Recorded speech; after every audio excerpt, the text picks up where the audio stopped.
publisher, you have to understand a publisher is just publishing your work. They are not responsible for writing the book. I've talked to a lot of authors, self-published authors and publishers, and they're kind of saying the same thing. It's like the parent and the teacher of school when it comes to the student. And so with that being said, a lot of authors who are looking to self-publish their books, they think that the publisher is supposed to rewrite the book, like their ghostwriter, and so many different things, so many different expectations that the author may have. The publisher is just that. The publisher. So before you go to the publisher, you have to make sure that your book is written.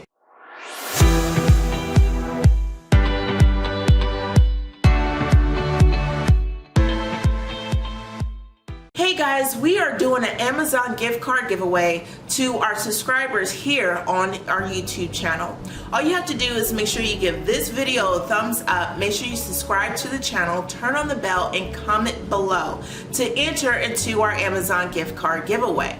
Once we reach 1,000 subscribers, we will definitely announce here on our YouTube channel who the winner is, and you will automatically receive a gift card in your email. Hey guys, what's going on? I'm Desiree Lee here. I'm your #1 sought after self-publishing consultant, and during this video I'm going to share with you guys some self-publishing tips along with a checklist to make sure that you have everything you need when you publish your next book. Now, I know a lot of you guys have either went through traditional publishing or self-published a book yourself, and or you may have hired someone to self-publish your book for you. And so I get a lot of emails in regards to, should I do this? Is my publisher doing the right thing? Or I also get some daunting emails with how a self-publisher kind of messed them up, or they don't have full control over their work, and how do they order books? I mean, the list goes on. So I want to make sure that you guys are fully equipped before you hire your publisher to publish your next best-selling book. You want to make sure that you have a written agreement and or contract with your publisher. So that means listed inside of the contract, it gives you a deadline of when they're going to finish the book in its full completion, what the responsibilities are, and it kind of helps you with your expectations. So you're not expecting the publisher to do XYZ if they did not list that inside of their agreement, and or you don't get cheated out of certain things and you still have to end up doing it yourself. Also too, you want to make sure that inside of that agreement that you have all of the rights, meaning that you definitely want to make sure you go to copyright.gov to copyright your material before you submit it to your publisher or a traditional publishing company for them to pick up. Okay, so you definitely want to make sure you have that. All right, the next thing is the publisher going to give you an ISBN number, or is the distributor going to give you an ISBN number? I know with kdp.amazon.com, they provide you with a free ISBN number.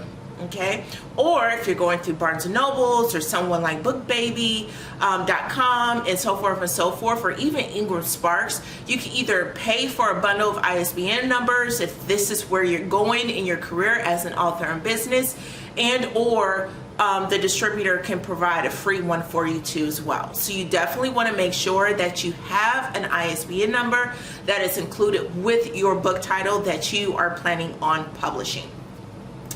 The next thing that you want to make sure that you have on this checklist of self-publishing is that you want to be sure that you have not just ownership, but you want to know where do you purchase your books wholesale. I know a lot of companies and individuals out there who maybe have posted or do an Instagram or a Facebook ad saying that they're going to help you publish your book, or they publish it for you. However, after your book is published, you're like, where are my royalties at? Where do I get copies of my book? And then you're finding yourself in a higher expense when it comes to purchasing books for you to sell on your website and or at a live event, or more to your audience. So inside of that agreement, again, you want to make sure that you know exactly where to purchase additional copies of your book. Do you have full control over your account in kdp.amazon.com? Do you have full control of your account when it comes to Ingram Sparks, and so forth and so forth? So you definitely want to make sure that line inside of your contract or your agreement is very clear between you and also the publisher. To a publisher, you have to understand, a publisher is just publishing your work. They are not responsible for writing the book. I've talked to a lot of authors, self-published authors and publishers, and they're kind of saying the same thing. It's like the parent and the teacher of school when it comes to the student. And so with that being said, a lot of authors who are looking to self-publish their books, they think that the publisher is supposed to rewrite the book, like their ghostwriter, and so many different things, so many different expectations that the author may have. The publisher is just that. The publisher. So before you go to the publisher, you have to make sure that your book is written, that your storyline is completed. What is your book about? Now, if you're having difficulty with writing your story, the best advice that I can give any of you guys is that you write the story for your potential audience. If you're writing the story for yourself, then that is a journal. All right, that's a self-journal. If you're writing it for other people, then that's a story. It's either to inspire them, it's to educate them, it's to inform them, and the list goes on of what your book should be. So once you're finished writing, then that's when you should go to the publisher. Now, what is a publisher supposed to do? They either have an in-house editor and also a formatter. So editing requires not just spell check, guys, but it also includes a grammar check too as well, to make sure the commas and the periods are in the right place, make sure that the flow of the story, that if a stranger was reading it, they understand the beginning, middle, and the end, that you have great transitions between each chapter of your book too as well, that the reader won't get lost. Also to make sure that, hey, look, if you're not as descriptive in a certain part, then they are to tell you, hey, look, you need to add a little bit more adjectives in this part of your book, and so forth and so forth. Now, the formatter is the person who actually takes what you have and mold it into an actual book, meaning that the different types of formats is a ebook, a paperback book, also a hardback book, and if you want to get a little bit jazzy with it, then it's also an audiobook too as well. And so the formatter will definitely shape and mold what the material or content that you provided to your publisher into an actual physical paperback book or a PDF file for an ebook, and or of course a paperback book with the jacket included on how you want that to be formatted, and or your audio book. So those are the two different types. So you have the editor, it's also spell check, but then it's also grammar too as well, make sure the flow of the book, and then you also have the formatting to make sure the shape of the book comes together for you to present to your audience. Before you get into designing the book cover image, you want to make sure you have a book title. Now, with your book title, you definitely want to get as creative as possible to draw the attention in, or to spark the curiosity or make the reader more inquisitive, or to say, hey, look, this book is for me at this specific. So definitely you can Google a regular book title generator to help you sort out which book title that you should use for your book. Once you have a book title, then you can go into your book cover. When you create your book cover, you definitely, when you talk to your graphics designer, I say, hey, look, if you're very creative and you know how to capture the eye, do the book cover yourself. You'll save some money.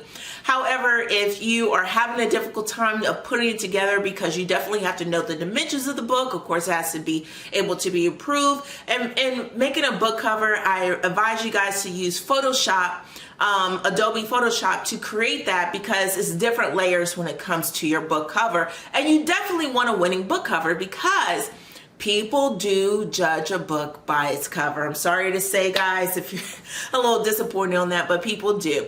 And so with that, you want to also keep in mind the certain type of colors that relates to your audience. And I'll go more into that in a video, in another video coming up in regards of which colors are best for book covers. But once you have your book title, then you can move on to your book cover. Okay, so now the book is done. You went through your publisher, they met the deadlines, the book cover is great, the editing is great, everything is squared away. But even though you went to the publisher, remember their job is just to publish. They are not responsible to market or advertise your book. Well, that's it. So let me know if I missed anything on the self-publishing checklist inside of the comments below. And that way other self-published authors, they can make sure that they have everything checked off before they launch their next book.